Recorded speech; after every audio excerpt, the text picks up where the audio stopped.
So to preface all this though, this is Latin America, right? It can pop off at any time, in any place. And you have to be prepared for that, right? If you want to experience the amazing vibe, the scenery, the culture, the cost of living, the chicas, you need to be prepared for doing business in places like this, because you're gonna get, probably stashed once or twice or go through some stuff. Like, that's what you chalk up to. Buenos dias, amigos, from Bogota, Colombia. There's been many news and fearmongers talking about the dangers of Colombia. And I thought, okay, let's shoot back at it. Plus, everyone clicks on these videos. I got robbed in Latin America. I got robbed here and there. So I've been traveling for quite some time. I probably spent 2 years and some change of my life traveling in Latin America. Obviously, it's a whole lot different than Europe or Southeast Asia. But I'm gonna give you my reality. I've been robbed once, and I'll go into that story later on. I do think I've always been delusional to danger, to say the least. I also think that helps me. The vibe you give off, the hippie stuff really does create your reality. But also, not looking like you're scared. Because what does a robber type of person want to go after? First, for sure, someone that looks like they won't fight back, which I don't recommend you doing. But an easy target, right? And the second is obviously someone who looks like they're worth something. Because why would you want to rob someone that has nothing on them, right? So obviously that's a big cliche tip. Don't show papaya. That's the Colombia thing.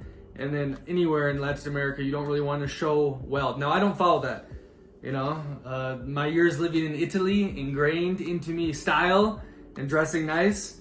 And I'm not going to just put the flip-flops on and wear shorts or look like a stupid, broke gringo, no matter where I'm at. But if you want to be extra safe, I would do that. Take off jewelry, take off the watches. Of course, you don't put the phone like this, the iPhone. But it's just being aware, right? If you see shady people, go into the corner store, and be careful. Or check your phone, not on the streets, but in a store nearby. I personally like to get in front of it. And by that, I mean, hey, hola amigos, buenos dias, ¿cómo estás? Bom dia, beleza, just be friendly, say hi. Because normally they're like, okay, why the hell would that dude say hi to me who, I usually say that to guys that look scary, or a little group of, tough guys. Like, why would he be that friendly and open? Like, does he know something I don't know?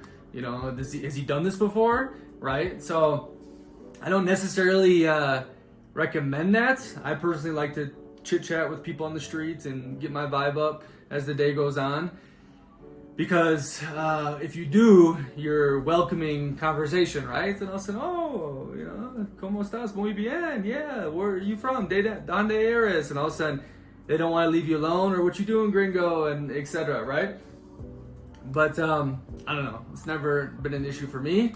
Of course, you don't want to stay in the favelas and in the hoods. Ironically, some of the safest places in Latin America are the favelas, the slums. Because usually the people there keep a grip on their community, and the troublemakers go to work, in quotes, in the city, right? But you don't want to stay in bad areas. For example, in Brazil, the centrals are usually most dangerous. So I wouldn't be walking around at night there. I wouldn't be hammered there. Take the Ubers. Obviously, Uber is very inexpensive if you're earning, Western salaries in Latin America. That does suck, because I do love to walk. I've lived in many European countries, and that's one of my favorite things to do, is just go for a stroll and walk. But I don't do that nearly as much in Latin America, for sure. Okay. A classic one is the hood maps. So Nomad List, dude, he's got this on his website. The hood maps are a non-politically correct diagnosis of cities. It's hilarious, the stuff they put on there. But you can afford to stay in the nicer areas. Otherwise, if you can't, you better know how to speak the language and, not be an idiot, right? I'm gonna fix this a little bit. Yeah, Hood Maps was good. You can see the good areas beforehand. Obviously, go into the expat groups, ask questions. You know, people have been there before, get in touch with them. So to preface all this though, this is Latin America, right? Shit can pop off at any time, in any place. And you have to be prepared for that, right?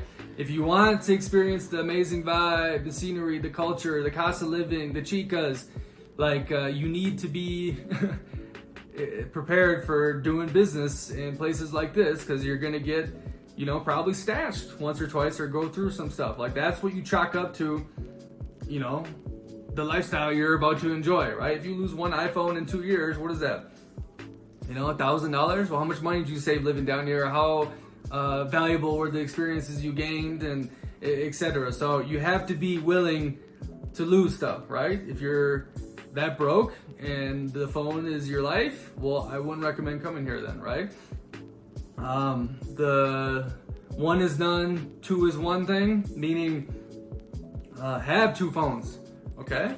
You know, preferably have the shittier phone when you go out with the service, and the nice phone you leave in here, right? I don't really follow that, but it's definitely good advice. You know, have two laptops, especially if one breaks, not even get stolen. You know, you don't want to be trying to buy 2-3x priced electronic in Latin America, because the electronics are ridiculously expensive in Latin America. Their isolation policies are some of the worst in the world. So you're gonna pay 2 to 3 times as much for Apple products, and you know, even normal stuff that is imported, because they don't make electronics, right? So yeah, that abundance type mindset. Well, shit, if you take this phone, I got this other one. It is what it is. You know, I travel in Latin America. I only use this wallet, right? I have one card in there and then some cash. Normally, I have a way bigger wallet with a ton of different stuff on me, but here, you know, I'm way more minimalistic when I go out and about. But yeah, I mean, you just have to be prepared that it could pop off at any moment in anywhere in Latin America. I think the chances still, if you're not a 70 IQ gringo, are very, very slim. I'm talking like 1%. But it can happen. You got to be ready for that mentally, and you know, deal with it, right? If something does happen to you, I would just give it to them, right? Try not to get in that situation, but you know, $1,000 iPhone is not worth your freaking life, right? And some of these dudes, that iPhone is worth 3 months, 4 months. I mean, maybe keeping their kids alive with the food. So do you really want to go into that battle? No, I don't think you want to get into that battle. Okay, so hey, my story. So like I said, I've been many different places in Brazil. I lived in Brazil for a year plus of my life, from Floripa to Belo Horizonte to João Pessoa in the Northeast. Obviously traveled to the Rios, the Salvador, which is a super dangerous city. I was in the murder capital of Brazil just for an evening, but we had some beers in the bar Mansoro. A lot of little villages all over the Yucatan and the Riviera, which is quite safe in Mexico. Lima, the Cusco, all the Sacred Valley stuff. Now I'm in Bogota, Colombia. And I've been robbed once, okay? And this was entirely my fault.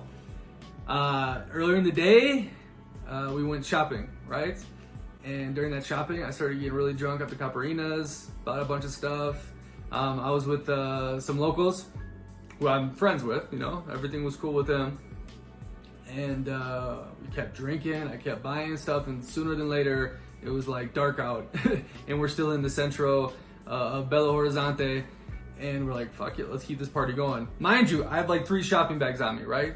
A wallet full of freaking cash, obviously my iPhone, you know, jewelry on, and it came to the point where we're at this hole in the wall bar. Like, you order at the bar, and everyone's just standing outside drinking, right? In Centro, like I told you, Brazilian Centros are not necessarily the safest places to be. So picture that. I'm the only gringo in this group of like 50 people, looking like an idiot with shopping bags, jewelry on, you know, flashing cash, hammered.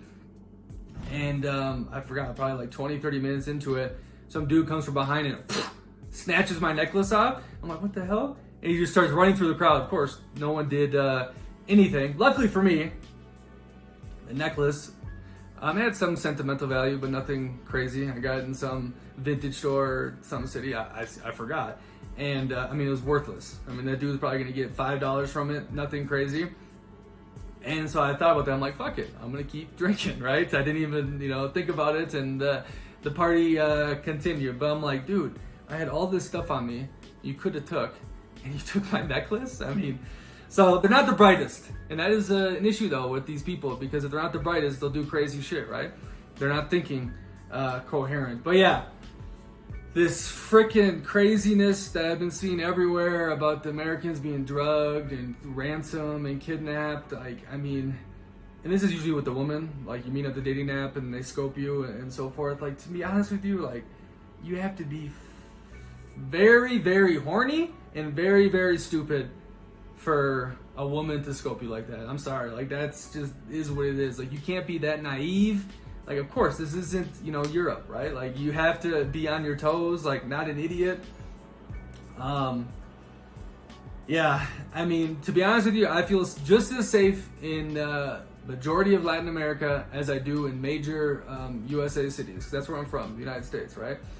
And I think the danger is blown out of proportion, but it can happen. And you need to be aware of that. And I wouldn't want to tell people like, oh, you're going into fairy tale land, everyone is wrong, the misconceptions are false, but that has happened to me many times. The northeast of Brazil has got like 9 out of 10 of the murder capitals in Brazil, which is one of the most highly murdered places in the world. And I felt completely safe in northeast Brazil. Never had an issue once, right? And, you never have an issue, and then one day, bang, it happens. So it is what it is, right? So I think if you have any sort of situational awareness, any sort of travel experience, and are not a freaking hornball, you're gonna be fine in Latin America, okay? Like, to me, the violence and whatnot, I think for sure it has been blown out of proportion, especially growing up in USA. I mean, everyone believes that, right? But even all these new dudes shooting back about, not necessarily new dudes, but they're shooting back against this traveler, oh, Latin America is the safest place in the world type mindset, right? The truth is somewhere in the middle, but I would hope, and I really, really do encourage you to come here and don't get discouraged by the perception of danger, because you're gonna miss out on a lot if you do that, and I feel really, really sorry for you. Like, if you like Southeast Asia, to me, Latin America, they're very similar. You get the landscapes, the fun, nice people, obviously the cost of living, dating, okay, for the Western dude, it's usually really good in Southeast Asia and Latin America. It's basically, to me, very, very similar. It's just that in Latin America, you have the on-edge feeling, okay? And I actually like that, because when I'm in Southeast Asia, oh my God, it's too easy. Life is, there's no like struggle, you know what I mean? And I missed, while I was in Southeast Asia, the feeling of like, oh, okay, I gotta watch myself a little bit in Latin America. But that being said, there are plenty of places in Latin America where you can get your traditional lay by the hotel pool, go to the beach, Hakuna Matata, get drunk, and not have to worry about anything. Like, there is so much freaking money at the top here in Latin America, and they have all their little places that if you're making decent money, you can easily get into down here. Like I said, my time in Florianopolis is Europe, and I stayed in the Central for 1 month, right? And then I moved to the Bar de Lagoas and then to the north, and the Central is the most dangerous part of it. And there was homeless dudes on my street, and the street had like a lot of cool bars, so that's the original reason why I picked it there. I wanted like a hub to go explore the island, but also have some action, not just be chilling on the beach like I later did. And the homeless dudes were super nice. Every day I'd walk by them with the laptop, all my stuff in my backpack, to go to a cafe and work. And so like, go to Floripa. There is no danger that I've heard or that I personally experienced there. I felt like I was just in Europe, you know what I mean? It was a Hakuna Matata. But there's plenty of resorts, plenty of places like where they don't let in any troublemakers. There's a lot of clubs and stuff that you have to pay like 100 reais, which is like $20. And they have security, like 5 entrances of security to get into, right? So yeah, so that is my experience and my knowledge on these places. don't be an idiot, and you're gonna be fine. If you don't be an idiot and have some sort of, sense, Now, if you're the Americano that typically goes to Cancun for a week and all inclusive, and that's how you like it, Hakuna Matata, to you. But that kind of attitude and that way of living, of just total carefree, yeah, of course, that doesn't work if you're doing some, real travel throughout Latin America. But yeah, I hope that helped out some people and gave others more clarity on the situation of the danger in Latin America. And just don't be fear-mongered into doing shit that you actually, want to do, because Latin America is an amazing, amazing continent, area full of beautiful, amazing, wonderful, great people. I'm getting sick of it. That's why I've been here for probably a year and some change straight. And I need to get back to, civilization, I say. And I'm going back to Europe. But I guarantee you in a couple months when I'm in Europe, I'm going to be like, damn, I wish there was some dude with tattoos on the face riding his moped coming at me. You know what I mean? Like that, it's a weird feeling that I enjoy, and I bet you'll get accustomed to and find interesting if you come down here. So enjoy.